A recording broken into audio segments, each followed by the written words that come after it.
Hello everyone. Now I want to do a video recalling one of my lowest moments with OCD. Now I think these videos are important because people forget what I was like when I was stuck with chronic severe OCD because they see where I am today as a coach helping others with one-to-ones. People forget that I suffered, which is understandable because you see someone who's recovered from OCD, and it's hard to grasp that they were once in your shoes. It's hard to grasp that this person suffered like you did. It was at rock bottom, at depths of hell. So I want to highlight some moments that I can remember on my own personal journey, how I got through them or how I sort of managed them at the time, because some of these stories I'm going to tell, I'm going to do various videos on this. I'll just do one video now going in depth into detail on one of my lowest moments that I remember. Now, I remember I was how old was I? About 18. And I was working in a part-time job. I had a job in a local retail supermarket, like stacking shelves. I was at college at the time, studying sort of one day a week and working for about 3-4 days a week part-time for a bit of pocket money. Now, I remember OCD was, I think I was 17, 18. OCD got severe and chronic for me, I remember, sort of as I turned 18. So I was working there from 16. So 16, 17 was okay. Now, if I think about, it was probably about September 2018. So I just turned 18, right? I remember one of these moments, okay? It's before I knew what OCD was. Now I knew what intrusive thoughts were. Well, I only knew what they were because my partner was studying psychology at the time. So she said, "Oh, Sam, that sounds like intrusive thoughts." And that then led me to Google that. I then saw OCD. I saw the symptoms. Like, that makes sense. That's me. That's what I'm going through. So that's how I sort of discovered it was OCD. But I remember I was having very intrusive thoughts at really unwanted times, sort of intimate times. It's the last time you want thoughts. I'm bombarded by intrusive thoughts. The last thing you'd want to think of was coming in 24/7. So the guilt was very high, the panic was very high, the anxiety was very high. Now I remember working, I was stacking shelves one day and I was very, very triggered. I'm walking to work very, very triggered. I thought my mind was broken. I thought I was trapped. I thought I could never get out of it. I thought, oh my God, if only you knew the thoughts I was having. I just thought like my brain was about to explode. That moment when you're like seconds away from a panic attack at all times. Just thinking, oh my God, I just couldn't put an end to these thoughts. I was obviously trying to just stop the thoughts, which obviously wasn't working. But at the time, I just wanted to neutralize the thought. I just wanted to find a quick fix to stop intrusive thoughts coming my way, which obviously was very, very hard because that's not how it works. It's impossible. Because I have a brain, I'm going to think anything. And I have OCD, so it's going to latch onto things that you can't accept. It's going to latch onto the worst case scenario, and that's what it's going to do. So that is what it was doing. So I remember walking to work.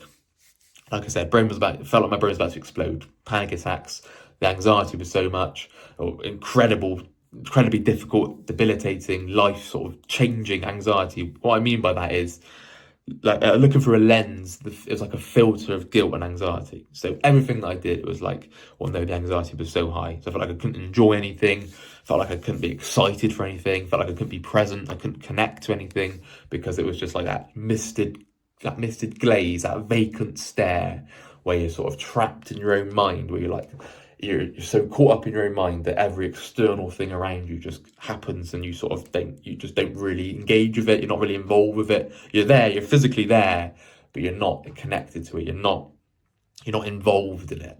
Okay, that's how it feels. It's like looking through like a wall of guilt and anxiety and panic, like all sort of a big wall built there to get that you can't get over, like that mental barrier. So that's how it felt. If only they knew. Like it was like I was holding a dark secret. It was like I was keeping stuff back, and that's how it felt. It was so scary at this time. I think all I knew it was intrusive thoughts. But anyway, I got into work. Now, first thing I did was I walked to the bathroom, and I just cried my eyes out because I thought, how on earth? Because I used to work sort of 12-hour shifts at the time, 10 to 12-hour shifts. Just stacking shelves, very boring, dull job. But at that age, that's all I had to do to sort of earn a bit of money on the side. So, yeah, I was crying my eyes out in the toilet. I remember just sat there. I didn't want to leave the bathroom because I thought I can't even face the day. And then someone came and got me. And obviously my eyes were very red from I was crying so much. They said, "Sam, you okay?" I was like, "Oh yeah, I just feel sick. Oh yeah, I got stomach problems." Because you got to think, when you're suffering with sort of the guilt related taboo themes such as harm OCD, POCD, anything that you're going to be scared to talk about, real event, false memory OCD. So I was so caught up in that, like I thought, how can I possibly tell anyone? I was so fixated on the fear. I was so scared of the worst case scenario. I was so scared of even just saying anything about intrusive thoughts. So I remember I think I finally came out of the bathroom and they were like, "Oh, Sam, you okay? You need to go home." And I was like, "No, I don't want to go home," because I kind of knew at the time that if I just went home, the intrusive thoughts doesn't stop. You don't just go home, lie in bed, and then it's fine. No, because it's 24/7 bombarded. So and the guilt was just, I then feel guilty about going home. Oh my God, I'm going to lose my job, things like that. All right, so I didn't do that. But obviously the urge and the intensity to go home was very, very high, and the pull to go home and just escape was very, very high. But even at that moment when I was fight or flight, when I was in survival mode, I knew that the best thing was not to go home. But looking back now, I could understand if I did go home the way I was feeling. So at the time it was, how old was I? Like I said, I was about 17. Sorry, September 2018. So I just turned 18, and I remember sort of stacking shelves, and in that moment, I felt like I passed the point of no return. So I thought, oh my God, I've just turned 18, and I'm already at the point where, like, what's the point in life? Nothing else matters. I was suicidal. I was depressed. I couldn't see a way out. I just felt so trapped. And obviously that led me to find out more about OCD. But in that moment, when you didn't know what OCD was, how isolating that was, how hopeless I felt, how helpless I felt, it felt like, how could I possibly talk about this? I remember saying to people like, oh yeah, I'm suffering with anxiety, a bit of depression. They go, oh, what is it? What's bothering you? And I'd be like, God, if only you knew, if only I opened up and told you, because you're so scared at the time. That's what holds so many people back.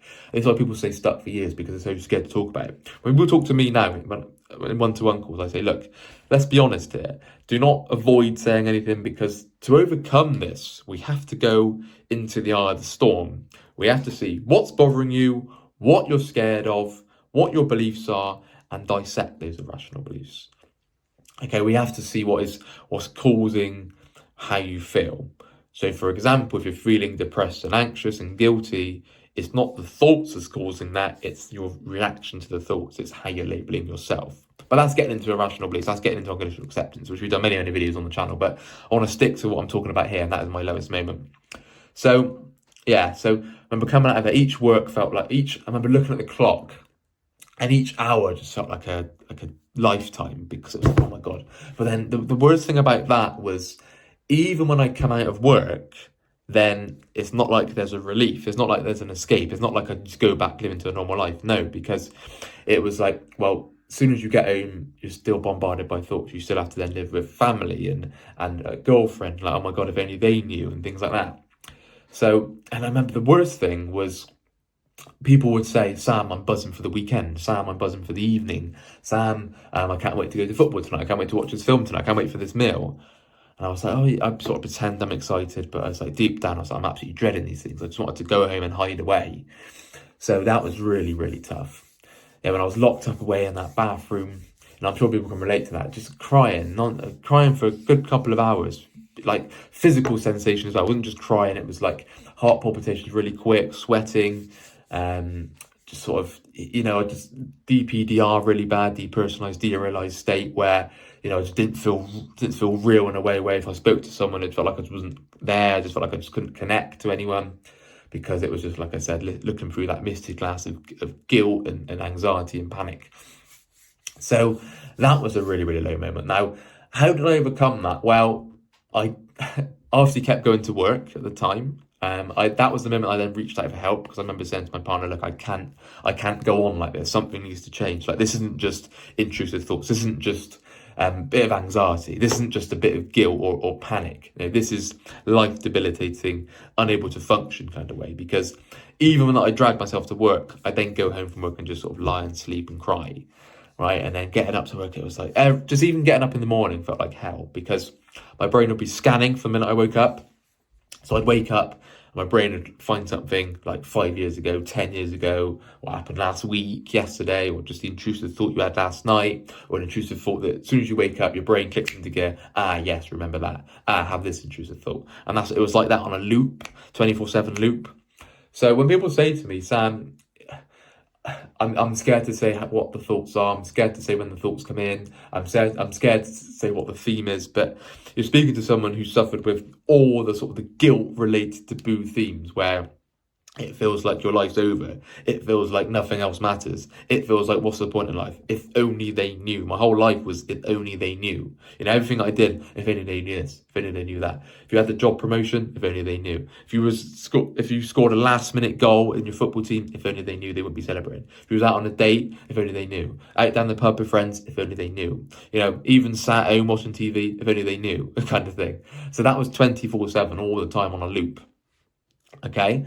So it's very important to remember that I was at that stage. I was in your shoes. You might see me today with no chronic anxiety, no chronic guilt, no chronic shame, nothing like that at all. Intrusive thoughts are just thoughts. You know, there's no intrusiveness to them. There's no sort of extreme swaying emotions. I'm human, so I still get frustrated. I still get excited, of course I do, because I like those kind of emotions. But there's no extreme chronic depression, like pits of hell and overexcitement. No, the balanced out. I mean, I'm very in touch with my emotions. So, yeah, I mean, I can recall many other moments as well. You know, that was when it really got bad, because you try and describe how you felt, and it's very difficult because it was like a boulder weighing you down. It was like, no matter what I did, no matter how I distracted myself, it was like, boom, slap back into reality. No, you're not getting out of that. You do not deserve any peace. You do not deserve any joy. It was like you couldn't get off that hook. It was like that hook of undeservingness all the time. Like someone said, Sam, you just won £1 million. Well done. Oh, okay, have I? If only you knew about this thing 10 years ago. If only you knew about this thought I was having, right? That's what it was like. So what else was there in that regard? It was, I'm trying to, obviously you got the feelings as well. It's got just sort of the last thing that you want. So I remember at times it'd be like, oh my God, that would be worse. Because even the intrusive thoughts I was having, I was like, well, that it could also be worse. And then what would happen? Those thoughts will then come in. So it was like waving a red flag to a ball. So when you start saying, I hear it all the time, they go, oh, Sam, that theme sounds worse, or I don't want that theme. I say, don't say that. It's just, as soon as you say, that theme sounds terrible, I don't want that theme, OCD is going to go after. That's what it does. Okay? All it is you have OCD. You're scared of something. Now, at the time, I was absolutely scared of the intrusive thoughts. I was scared of what that meant about me. I was scared of, oh, does that mean that it's real? Does that mean I'm the worst person ever? Does that mean I'm evil? Does that mean I'm a scumbag? Does that mean I'm going to jail? Does that mean I can never, ever enjoy life again? You know, it was always looking to ruin that current moment. It was always looking to ruin that football match, that day at work, that my life. That's how it felt. It was everything. It felt like my whole world was against me. That's how it feels. But then I had to stop that because I was going down the victim trap. Over time, I was thinking, well, why not me? Why shouldn't I have OCD? Okay? So when we look at it like that, it's, I mean, I'm going to do many more videos replaying past points, because I could just go on all day about moments like this. And when I was like, it just felt so depleted, so deflated. It just felt like completely hopeless. Nothing was going to work. Felt like I was the exception. Felt like I was treatment resistant. Felt like it was all real. Felt like there was a past the point of any return. Felt like I was going to be haunted forever. That's how it felt. Okay. So when you're watching this video, right, just really remember, it's not just me. All of us on the channel here, Rob, Nick, Momin, we've all suffered with severe chronic OCD. We haven't just read a book on OCD and go, oh yeah, that sounds tough. Oh yeah, that sounds very difficult. Yeah, do this. No, we've been to the depths of hell and back. Personal experience. This is why relatability is so key, because it's not just, yeah, I know, I think you should cut that compulsion. Yeah, just thoughts of thoughts. Yeah, do that exposure. That sounds good. No, it's okay. I can see what you're scared of here. I can see how OCD is operating. I can see how it's lacking to. Let's take this step-by-step approach, this recovery plan to get yourself to long-term robust freedom. Okay. So that's why it's so important to speak to someone who has been there themselves. And this is why I want to do these videos, because, like I said at the start, people forget. People forget where we've been. People forget how we suffered. You know, I was housebound. I was depressed, suicidal. You know, I remember at points I didn't even leave the house, avoiding going to football matches, avoiding seeing friends, just avoiding everything, right? Because, you know, avoiding like sex, avoiding any intimacy, avoiding times with my partner, avoiding going out on dates. It's really sad looking back now, because I was just so scared of any intrusive thought. I was so scared of the sensation, so scared of the guilt. But all that was gradually limiting my life into a more restricted bubble, which I felt like I could never get out of. But there is hope, step by step. If you can relate to what I'm saying now, there is hope. Bit by bit by bit, we're going to break free of that, okay? All it is fear. Fear is a bluff. Fear is an illusion. You are not going to be doomed forever. How you feel now does not indicate forever. Okay? Step by step, patience, time, persistence. It's a marathon, not a sprint.